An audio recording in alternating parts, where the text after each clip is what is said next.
Olajuwon gets a technical, throwing the ball. I'm not sure he meant to throw at the official, but that's the way it turned out. He immediately said to Joe Forte, excuse me, my mistake, but he did throw the ball, and Forte had already whistled him for the tee.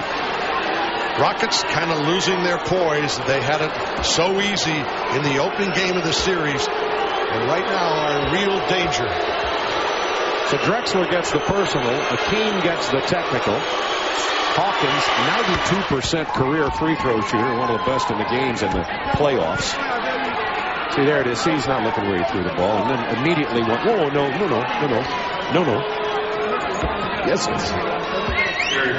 Not like Hakeem to do anything like that. He's a gentleman. Hersey Hawkins, 17 points tonight already. There's the angry Barkley. He got a technical just a minute ago. Let's see if they go back to Drexler on that post-up and watch the response of the Sonics and see if they go to the isolation by Drexler, whether they go to the double team. Payton has 12 and 8 assists tonight, 61-45. Got a mismatch somewhere. Trent's on Maloney.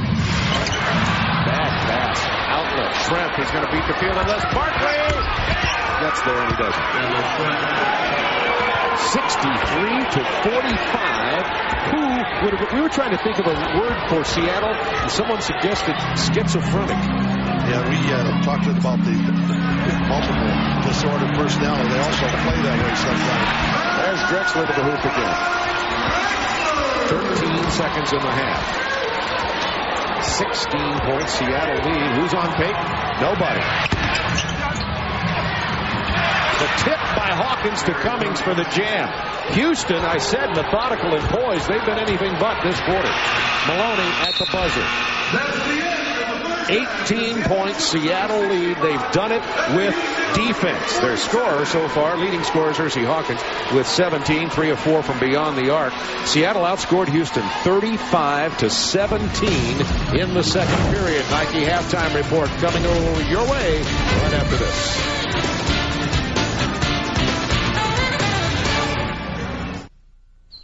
The hopes of millions rest on his shoulders.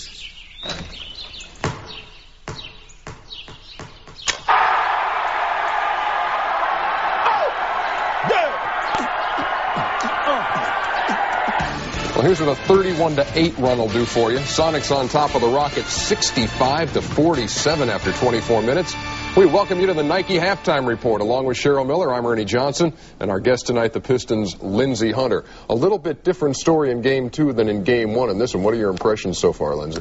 Well, Seattle's really pushing the tempo and getting Hersey Hawkins off, and I think that's the biggest key. Defensively, they also turn it up an extra notch. As soon as Houston brings the ball half court, they cross it, the quick double team, forcing somebody else to initiate the offense, and they're shooting 52%. And Matt Maloney got a little company tonight after scoring 17. He hit that early three and hasn't scored since. It's an 18-point lead for the Sonics over the Rockets. Earlier tonight, I know what you're asking. What would happen in Miami tonight? Show me some highlights. I'm showing you some highlights. You got Ewing and you got Mourning. And early on, Timmy Hardaway taking it right to the rack. They're up by a deuce. Jeff Van Gundy, what's concerned? What me worry? Charles Oakley, somehow off the glass. Game tied at 23 after 1. It remained tight through the second quarter. Vashawn Leonard, he's got Dan Marley all by his lonesome on the wing. 39-37 was the halftime score, Miami on top. Go to the third, and that's when New York takes control with a 22-3 run, keyed by Allen Houston, who had 27 on the night, 13 in the third.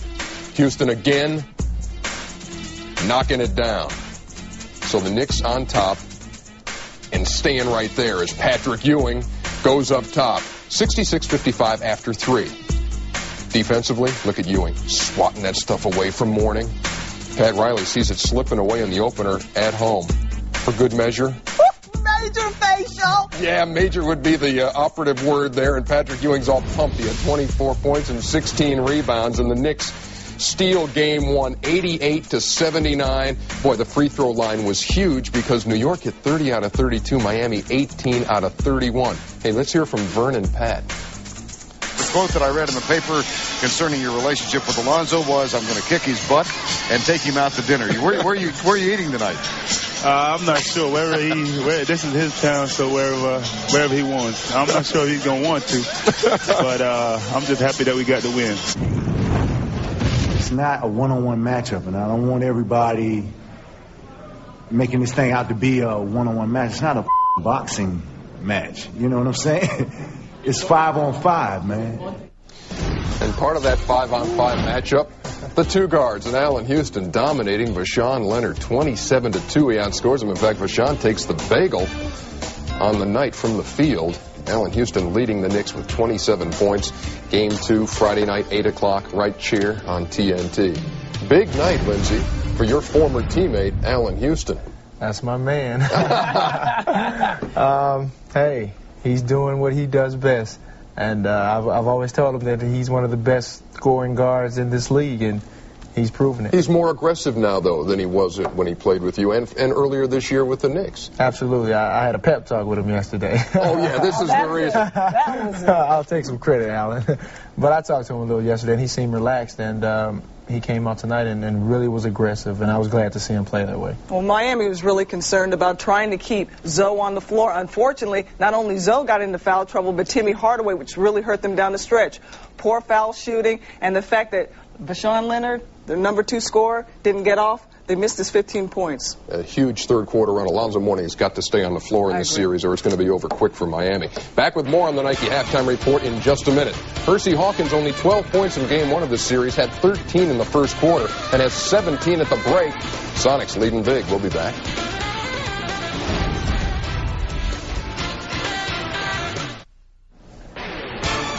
I'm sure one of the highlights of Lindsey Hunter's visit to the studio was his chance to walk past the magnificent bracket wall here at TNT and see who stands where and who's playing next. Tomorrow night on TNT, we'll tip our doubleheader in Chicago. Game 2 between the Hawks and the Bulls, followed by the Jazz and the Lakers as they move to the Great Western Forum. On Friday, the Knicks and Heat get us started, and the Rockets and Sonics play Game 3 in their best of 7.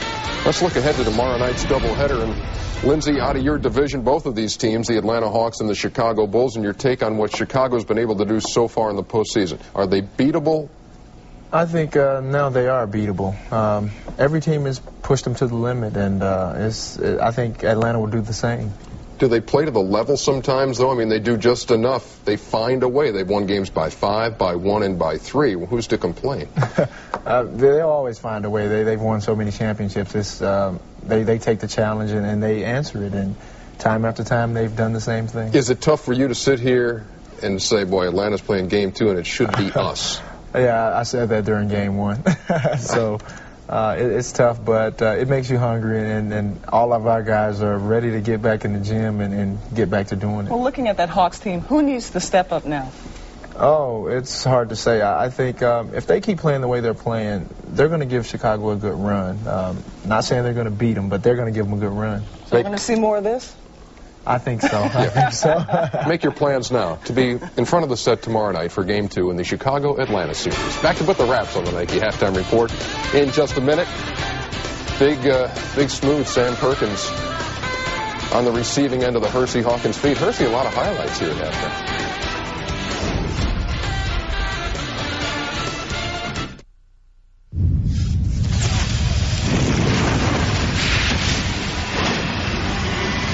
Welcome back to the second half from the Summit in Houston. Seattle with the lead. Their defense has really been bugging Houston. You might say they've been as pesky as cockroaches. But then I don't think I will say that. Houston led. Get a load of this. It's 65-47. Houston led 39-34 with 9 minutes to go in the half. Seattle goes on a 31-8 explosion, forcing 7 turnovers, among other things, to take this 18-point lead. Well, this is an entirely different Seattle Sonics club. 9 steals, Hawkins with 4, and Payton with 3, and they have just turned this game away. The Houston Rockets are very methodical and find it difficult. We'll see if they can take advantage of those double teams, and can they get it back in without a penetrating point guard and the ability to pressure. Going to be an interesting second half. They really don't have one. Is Maloney not the pure point guard in some people's mind? And Sedale Threatt, the backup's a little bit older, of course. We'll just see. 18-point Seattle lead here. As you see the shooting, 52% and 44%. And the forced turnovers and the points off makes a big difference. And Reggie Theus with us, of course, sidelines. Reggie, what do you have for us? Norris. All right, Bob. You remember I did a report last game on what George Karl said in the fourth quarter. He said, don't worry about the score. Just win this fourth quarter. They did that 31-16. Now, they've taken that momentum and carried it on to this game. And he said, now, guys, all you have to do